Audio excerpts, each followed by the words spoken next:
If I have a wrong piece of data that I'm stable on, I'm probably going to be more effective than a right piece of data that I'm unsure about. We're spending money on YouTube ads and Facebook ads, and I feel we're just going way too conservatively. We make 63% of our money back on day one. What would your advice be to start scaling this up and just getting more aggressive? What's the ad spend strategy? Yeah, it's a great question, by the way, okay? So what I would do is I would start looking at spending some time on who's playing in your park that causes you to be conservative. Who do you work with, live with, hang with, that's causing you to put a brake when you accelerate? This is a huge issue, okay? This is a mental issue, totally mental, totally about who's playing in your park, in your business park.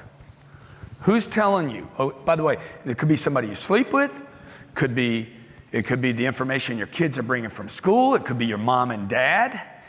It could be all those. It could be the paper you're reading, the Instagram you're watching, the Facebook you're looking at. It could be all that.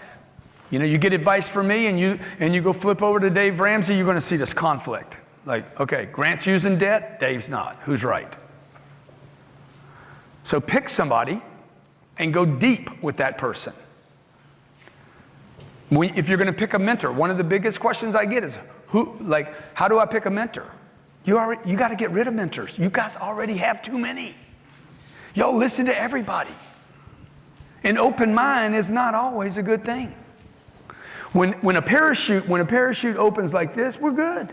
A wide open mind means this: I take information from anybody and everybody. What you want to do is like this. Like you want to run the race with blinders on. Get your data. If I have a wrong piece of data that I'm stable on, I'm probably going to be more effective than a right piece of data that I'm unsure about.